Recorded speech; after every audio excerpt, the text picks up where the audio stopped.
నమస్తే welcome to our channel. ప్రస్తుతం మనతో సీనియర్ జర్నలిస్ట్ భరద్వాజ గారు ఉన్నారు. వారితో మాట్లాడదాం. సార్ నమస్తే. నమస్తే. సార్ పార్టీ ఫిరాయించిన బీఆర్ఎస్ ఎమ్మెల్యేలకు అసెంబ్లీ కార్యదర్శి నోటీసులు ఇచ్చారు కదా సార్, అసలు ఈ ఇష్యూని ఎలా చూడాలి సార్? అంటే అధికారంలో ఉన్న పార్టీలోకి అధికారం కోల్పోయిన పార్టీ తాలూకా ప్రజాప్రతినిధులు ట్రావెల్ అవ్వటం అనేది ఒక సహజ పరిణామంగా నడుస్తోంది. అయితే పార్టీ ఫిరాయింపుల నిరోధక చట్టం అని చెప్పి ఒక చట్టం చేసుకున్నాం మనం. Okay sir. అంటే ఇది ప్రారంభంలో లేదు. నిజానికి గతంలో పార్టీ ఫిరాయింపులు అనేవి చాలా ఈజీగా నల్లేరు మీద బండి నడకలాగా జరిగిపోయాయి. అంటే తమ పార్టీ అధికారంలోకి రానప్పుడు తాను ఎమ్మెల్యేగా ప్రాతినిధ్యం వహిస్తున్నటువంటి నియోజకవర్గ ప్రజల కోరికలు తీర్చడం కోసం తాము పార్టీ మారుతున్నట్టుగా వీళ్ళు ప్రకటించేవాళ్ళు. అంటే ప్రతిపక్షంలో ఉండి ప్రభుత్వాన్ని అడిగితే పనులు జరగవు కాబట్టి ప్రజలకు తామిచ్చిన హామీలు నెరవేర్చడం కోసం అధికార పార్టీలో చేరుతున్నామని ఒక పేపర్ ప్రకటన ఇచ్చి వెళ్ళిపోయి చేరిపోయేవాళ్ళు. ఇది ప్రొసీజర్గా జరుగుతున్నటువంటి సందర్భంలో దీని మీద దేశవ్యాప్తంగా విపరీతమైన నిరసన మొదలైంది. చాలా సందర్భాల్లో ఎమ్మెల్యేలను ఆపరేషన్ ఆకర్షణ అనే పేరుతో ఎమ్మెల్యేలని ఆకట్టుకుని వాళ్ళని కొనుగోలు చేసి కూడా ప్రభుత్వాలను పడగొట్టి ప్రత్యామ్నాయ ప్రభుత్వాలను ఏర్పాటు చేసినటువంటి సందర్భాలు కూడా మనం చూసాం. ఉదాహరణకు ఆంధ్రప్రదేశ్ చరిత్రలో, ఉమ్మడి ఆంధ్రప్రదేశ్ చరిత్రలో నాదెండ్ల భాస్కరరావు గారు చేశాడు అది. తర్వాత దశలో చంద్రబాబు గారు చేశారు. వాళ్ళిద్దరూ కూడా రామారావు గారి ప్రభుత్వాలను కోల్చడానికి ఎమ్మెల్యేలని తమ వైపుకి అట్రాక్ట్ చేసుకున్నటువంటి సందర్భం మ్యాసివ్ స్కేల్లో కనిపిస్తుంది. ఇలాగే జరిగేవి. వీటిని నిరోధించడానికి ఈ పార్టీ ఫిరాయింపుల నిరోధక చట్టం అనే దాన్ని తీసుకొచ్చారు. తీసుకొచ్చినప్పటికీ జనరల్గా శతకోటి దరిద్రాలకు అనంతకోటి ఉపాయాలు ఉంటాయన్నట్టుగా వీళ్ళు పార్టీ మారిన తర్వాత కూడా అదొక ప్రొసీజరల్ ప్రోగ్రామ్గా మార్చేస్తున్నారు. అంటే ఏ రకమైనటువంటి వీళ్ళు అసోసియేట్ మెంబర్స్గా కొనసాగుతున్నారని చెప్తారు వాళ్ళు. వీళ్ళేమో పార్టీ మారిపోతారు, ఆ పార్టీతో మేము లేవని ప్రకటిస్తారు. ప్రకటించిన తర్వాత వీళ్ళని టెక్నికల్గానేమో అసోసియేట్ మెంబర్స్గా పెడతారు. పెట్టేసి మేము వాళ్ళని పార్టీలో చేర్చుకోలేదు కదా అని చెప్తారు, కానీ కండువాలు కప్పేస్తారు. కండువాలు కప్పుతారు. అంటే మనకి భారతదేశంలో ఈ పార్టీ మెంబర్షిప్ అనేది ఒక మిథ్యగా మారింది. చాలా ఇప్పుడు చిరంజీవి గారి విషయంలో కూడా అదే గొడవ.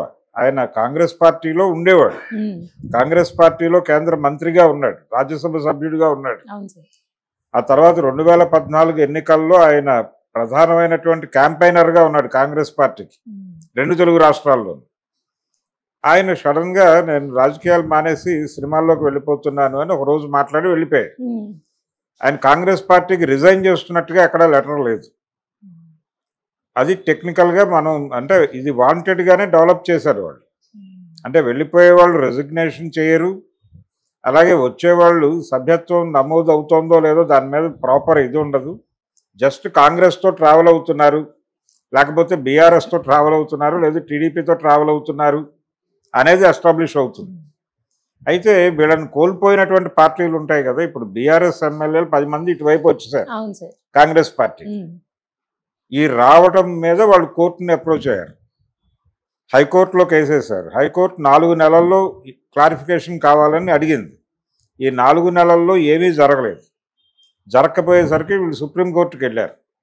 సుప్రీంకోర్టు కూడా సీరియస్గానే దీని మీద ఒక క్లారిఫికేషన్ ఇవ్వమని చెప్పి అసెంబ్లీ స్పీకర్ని ఆదేశించింది. ఆల్రెడీ బీఆర్ఎస్ వాళ్ళు కూడా అసెంబ్లీ స్పీకర్కి ఒక నోటీస్ సర్వ్ చేసి ఉన్నారు.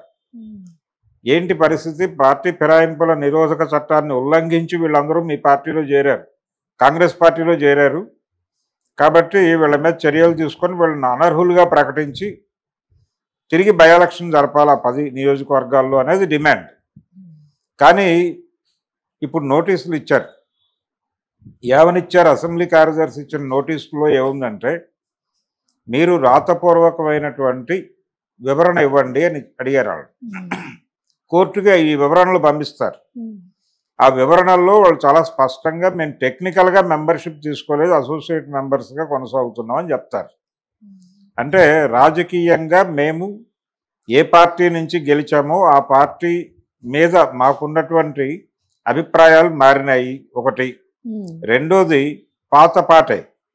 అంటే మా నియోజకవర్గాల అభివృద్ధి కోసం, మా నియోజకవర్గాల ప్రజల అభ్యున్నతి కోసం వాళ్ళు ఏ హోప్స్ అయితే పెట్టుకుని మమ్మల్ని గెలిపించారో వాటిని నెరవేర్చడం కోసం మేము ఇలా ప్రభుత్వంతో అసోసియేట్ మెంబర్స్గా కొనసాగాలని నిర్ణయించుకున్నాం ప్రజా సంక్షేమం దృష్ట్యా అనే పద్ధతిలో వాళ్ళు ప్రజల తీర్పును శిరసావహిస్తూ మేము ఆ పార్టీతో నడవాలని అనుకుంటున్నాం అని చెప్పి ఒక రాతపూర్వకమైనటువంటి సంజాయిషి ఇస్తారు. ఈ సంజాయిషి యాక్సెప్ట్ చేస్తుంది అసెంబ్లీ.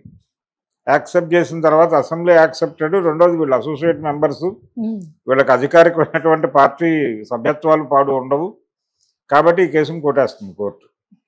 వీళ్ళెవరు అంటే ఇప్పటి వరకు పార్టీ ఫిరాయింపుల నిరోధక చట్టం వచ్చిన తర్వాత అనేక సందర్భాల్లో ఎమ్మెల్యేలు పార్టీలు మారారు. మారినప్పటికీ ఏ రోజున కూడా ఎవరి మీద అనర్హత వేటు వేసి బై ఎలక్షన్స్కి వెళ్ళిన చరిత్ర లేదు మనకి. అంటే వైఎస్ రాజశేఖర రెడ్డి గారు ముఖ్యమంత్రిగా ఉండగా దాదాపు 7 టీఆర్ఎస్, అప్పుడు బీఆర్ఎస్ కాదు, అప్పుడు టీఆర్ఎస్ ఎమ్మెల్యేలని 7 ఆయన అట్రాక్ట్ చేశాడు ఆపరేషన్ ఆకర్షణ అనే పేరుతో. టీడీపీ నుంచి చాలామంది ఎమ్మెల్యేలను అట్రాక్ట్ చేశాడు. వాళ్ళందరికీ రకరకాల చోట్ల ఫెసిలిటేట్ చేశాడు. ఇప్పుడు బీఆర్ఎస్ గొడవ ఏంటి? కడియం శ్రీహరిని అనర్హుడిగా ప్రకటించాలి, దానం నాగేందర్ని అనర్హుడిగా ప్రకటించాలి. ఇలా వాళ్ళ దగ్గర ఒక కీలకమైన జాబితా ఉంది. అంటే గతంలో బీఆర్ఎస్లో క్రియాశీలకంగా వ్యవహరించిన చాలామంది నాయకులు వెళ్ళిపోయి టక్మని అక్కడ చేరిపోయారు కాంగ్రెస్ పార్టీ. ఇది పార్టీ క్రెడిబిలిటీకి కూడా ఇబ్బంది అనేది. ఈ ఫైట్ ఆ రోజు నుంచి చేస్తోంది టీఆర్ఎస్. ఆ రోజున వైఎస్ రాజశేఖర రెడ్డి గారు 7 ఎమ్మెల్యేలను తీసుకున్నాడు. దాని మీద రోజువారీ చర్చలు జరిగేవి. అంటే వీక్లీ ఒకసారి ఆ కమిటీ సమావేశం అయ్యేది. వీళ్ళు వెళ్ళేవాళ్ళు, కొంతమంది వెళ్ళేవాళ్ళు, కొంతమంది వెళ్ళేవాళ్ళు కాదు. అసెంబ్లీ కాల పరిమితి పూర్తయ్యే వరకు ఈ కేసు నడుస్తుంది. అదే జరిగింది అప్పుడు కూడా. తర్వాత బీఆర్ఎస్ అధికారంలో ఉన్నటువంటి 10 ఏళ్లలో కూడా కాంగ్రెస్ పార్టీ నుంచి చాలామంది వెళ్ళి చేరారు. అందులో చేరినప్పుడు కాంగ్రెస్ పార్టీ కూడా ఇదే మాట్లాడింది. అప్పుడు కోర్టు కేసులు అయినాయి. అసెంబ్లీ కాల పరిమితి తీరే వరకు, అంటే 5 ఏళ్ళు కంప్లీట్ అయ్యే వరకు ఇవి డ్రాగ్ అవుతూ ఉంటాయి. ఇప్పుడు కూడా అదే జరుగుతుంది. వీళ్ళు 10 మంది మీద ఇప్పుడు వాళ్ళు నోటీసులు సర్వ్ చేశారు, వీళ్ళు సమాధానాలు ఇస్తారు. ఈ సమాధానాల మీద డిస్కషన్స్ జరుగుతాయి.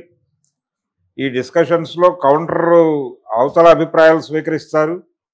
ఇదంతా కూడా ఈ 5 ఏళ్ళు పూర్తవుతుంది. పూర్తయి ఎలక్షన్కి వెళ్ళిపోతారు. నిర్ణయాలు ఏమి ఉండవు. ఎలక్షన్ టైంకి, ఎలక్షన్లో పబ్లిక్ మూడ్ ఎలా ఉంటే అటువైపుకి డైవర్ట్ అయిపోతారు అందరూ. గెలిచిన తర్వాత మళ్ళీ కథ మామూలే, ఆట మొదలవుతుంది మళ్ళీ. అందుకని ఈ పార్టీ ఫిరాయింపుల నిరోధక చట్టం అనే దాని అమలు పట్ల పొలిటికల్ పార్టీలకు చిత్తశుద్ధి లేకపోవడం వలన జరుగుతున్నటువంటి ల్యాప్సెస్ ఇది. దానిలో ఉన్నటువంటి లొసుగులను అడ్డం పెట్టుకుని వీళ్ళు డ్రామా నడిపేసి విజయవంతంగా ఎవరికి ఏ విధమైన ఇబ్బంది జరగకుండానే పని జరుగుతుంది. ఇప్పుడు ఈ నోటీసులు సర్వ్ అవటం వలన, లేకపోతే సుప్రీంకోర్టు సీరియస్ అవటం వలన ఈ పార్టీలు అంటే మారిపోయినటువంటి కడియం శ్రీహరికి కానీ, దానం నాగేందర్కి కానీ, మరొకరికి కానీ జరగబోయే ఇబ్బంది అయితే ఏమి ఉండదు. Thank you sir. Thank you అండి.